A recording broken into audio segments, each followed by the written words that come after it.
సుధాకర్ శర్మ గారు ఖానాపూర్ నియోజకవర్గంలో ఓటేసినటువంటి డికే శివకుమార్ కూడా ఓటుతో కర్ణాటక ప్రజలు బీజేపీకి బుద్ధి చెప్పాలి, బీజేపీ పార్టీపై మీరు అంతా కూడా పగ తీర్చుకోవాలి అంటూ కూడా ఆయన ఓటు వేసిన కేంద్రం దగ్గరే మీడియాతో మాట్లాడుతూ అంటున్నారు. అంటే బీజేపీ పార్టీకి పార్టీలలో అంటే ఇతర పార్టీ నేతలలో కూడా ఎంత బీజేపీపై వ్యతిరేకత లభిస్తూ ఉంది, అంటే ఇక ప్రజలలో ఎంత వ్యతిరేకత ఉంది అనుకోవచ్చు. ఇప్పుడు అక్కడ ఉన్నటువంటి డికే శివకుమార్ అనేటువంటి వ్యక్తి, ఆయన ఓటు వేసుకోవడానికి వెళ్ళినటువంటి వ్యక్తి కూడా అక్కడ బీజేపీపై కాంట్రవర్సీగా మాట్లాడుతున్న సిచ్యువేషన్స్ ఉన్నాయి.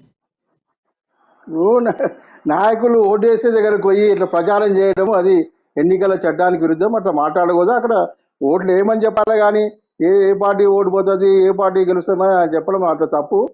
మన కాంగ్రెస్ పార్టీ మిత్రుడు చెప్తా ఉన్నాడు, మన భారతీయ జనతా పార్టీ అవినీతి గురించి, అక్కడ అవినీతి చేసింది, ఇక్కడ అవినీతి గురించి చేసింది చెప్పింది. ఇది ఆదాని గురించి మాట్లాడుతూ ఉన్నాడు. ఇవన్నీ కూడా మీరు ఏమంటారు, అరిగిపోయిన టేప్ రికార్డర్ వల్లే మీ రాహుల్ గాంధీ, సోనియా గాంధీ, మీ నాయకులందరూ కూడా గత జరిగిన ఎన్నికలలో అన్ని చోట్ల ఇవే చెప్పారు, ఆదాని ఆదాని ఆదాని అన్నారు. ఎక్కడ కూడా మీకు మీ ఫలితం లభించలేదు. ఇవన్నీ కూడా అదాని భారతీయ జనతా పార్టీ వచ్చినప్పుడు రాలేదు. అదాని 20 సంవత్సరాల నుంచి ఆయన ఈ వ్యాపారాలు చేస్తుండు. ఇప్పుడు కూడా రాజస్థాన్లో, ఛత్తీస్గఢ్లో, మీ రాష్ట్రాలలో కూడా ఆయన లక్షల కోట్ల పెట్టుబడి పెట్టిండు. అవన్నీ పెట్టింది. ఊరికే అదాని ఏదో ఆయన సృష్టించినట్టు, బీజేపీ సృష్టించినట్టు మీరు ఎన్ని దుష్ప్రచారాలు చేసినా ప్రజలు నమ్మరు. మన టీఆర్ఎస్ మిత్రుడు చెప్పాడు, మేము ఇన్ని కోట్ల రూపాయలు మేము ఇస్తుంటే మేము దానికి తక్కువ ఇస్తామన్నారు కేంద్ర ప్రభుత్వం అని చెప్తుండ్రు. దీంట్లో ఒక పార్లమెంట్లో ఒక జనాభా ఆధారంగా ఏ రాష్ట్రాలకు ఎన్ని నిధులు ఇవ్వాలనేటువంటి గుజరాత్ దోషిపెట్టి గుజరాత్ పెట్టుబడిదారులు 14 లక్షల కోట్లు మాఫీ చేసింది నరేంద్ర మోడీ. గుజరాత్ కే పెట్టి మీరంతా ఎక్కడ పెట్టిరే? భారత్ తెలంగాణకి ఏమైనా పెట్టిరా? కాళేశ్వరం రైల్వే కోచ్ ఫ్యాక్టరీ ఏమైంది? బైఆర్ స్టీల్ కంపెనీ ఏమైంది? గిరిజన యూనివర్సిటీ ఏమైంది? ఐటీఆర్ ప్రైవేట్ ఏమైంది? చెప్పు, సమాధానం చెప్పండి. భారతీయ జనతా పార్టీ నాయకులు సమాధానం చెప్పారు. మీరు తెలంగాణ రాష్ట్రం చేసి చెప్పండి. ఒక్క మాట. బండి సంజయ్ గారు అంటారు మజీదు తవ్వుతా ఉంటాడు, శివమోసే మాది లేదా కాంగ్రెస్ పార్టీ మిత్రుడు భారతీయ జనతా పార్టీ మధ్యలో ఇట్లా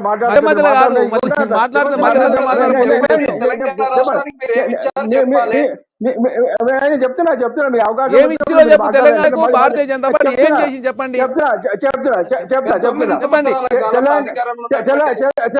తెలంగాణకు 1,50,000 కోట్ల రూపాయల హైవే చేసినాం.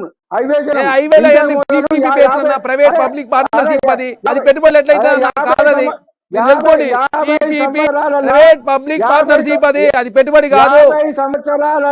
ఐటీఆర్ ప్రైవేట్ మీరు ఇవ్వలేదు, బైఆర్ స్టీల్ కంపెనీ ఇవ్వలేదు, రైల్వే కోచ్ ఫ్యాక్టరీ ఇవ్వలేదు, విభజన నెరవేరలేదు, గిరిజన యూనివర్సిటీ ఇవ్వలేదు, జాతీయ ప్రాజెక్ట్ గుర్తించలేదు. తెలంగాణలో ఒక జాతీయ project గుర్తించలే Bharatiya Janata party. Bharatiya Janata party Telangana చేసింది నిల్లు. బండి సంజయ్ గారు తెలంగాణకు ₹1 కూడా తీసుకురాలే భారతీయ జనతా పార్టీ నుంచి. ఇవన్నీ ఇంతకు మొదలు కేంద్ర ప్రభుత్వం కాంగ్రెస్ పార్టీ ప్రభుత్వం ఉన్నప్పుడు 32% ఇచ్చేది. మేము భారతీయ జనతా పార్టీ ప్రభుత్వం వచ్చినాక నరేంద్ర మోడీ గారు అన్ని రాష్ట్రాలకు 42% చేసిండు. 10% ఇచ్చినాం. బడ్జెట్ పెరిగింది, మీరు పెంచేది దేశ బడ్జెట్ పెరిగింది. దేశ బడ్జెట్ పెరిగింది. నరేంద్ర మోడీ గారు నోటు బంద్ అప్పుడు చెప్పిండు దేశంలో డిజిటల్ ట్రాన్సాక్షన్ పెడితే బడ్జెట్ అవుతున్నాడు. డిజిటల్ ట్రాన్సాక్షన్ ఏమైంది? క్యాష్ ట్రాన్సాక్షన్ 11% ఉంటే ఈ రోజు 33%. డిమానిటైజేషన్ మద్దతు ఇచ్చింది టీఆర్ఎస్ పార్టీ. మీరంతా కలిసి డిమానిటైజేషన్ చేసిరు, దేశాన్ని ముంచిరు. ప్రైవేట్ రంగ సంస్థలను మిడిల్ క్లాస్ మొత్తం మధ్యతరగతి ప్రజలంతా కూడా ఈ రోజు ఇబ్బంది పడతా ఉన్నారు దేశంలో. నరేంద్ర మోడీ గారు ప్రధానమంత్రి అయిన తర్వాత పేదరికం పెరుగుతా ఉంది, ఉన్న వర్గాలకి పేద వర్గాలకు వ్యత్యాసం పెరుగుతుందని చెప్పేసి RSS చీఫ్ దత్తాత్రేయ ఒవేలే గారే ప్రకటించారు. కాంగ్రెస్ పార్టీ మూసేసిన రామగుండం ఫ్యాక్టరీని 6,500 కోట్ల రూపాయలతోటి ఎక్కడ ఓపెన్ అయింది? ఎక్కడ ఓపెన్ అయింది అన్న? ఎక్కడ ఓపెన్ అయింది? వచ్చిండు, స్టేట్మెంట్ ఇచ్చిండు, ప్రకటన ఇచ్చి వెళ్ళిపోయింది. ఇక వచ్చే రైల్వే ఓపెనింగ్ వస్తాడు. సికింద్రాబాద్ రైల్వేకి, తిరుపతికి, సికింద్రాబాద్ రైల్వే, అది కేరళకి, ఇవి చేసేదిగా ఏం చేసిరన్నా? మన భారతీయ జనతా పార్టీ దేశాన్ని లూటీ చేసింది.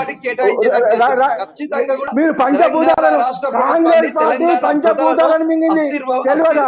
అందుకే ప్రభుత్వం మాకెందుకు తెలియదు, మీకు తెలియదు. ఈ దేశాన్ని పరిపాలించిన నరేంద్ర మోడీతో కావట్లేదు, అందుకే అప్పులు పెడతా ఉన్నాయి, జీడిపి తగ్గుతా ఉంది.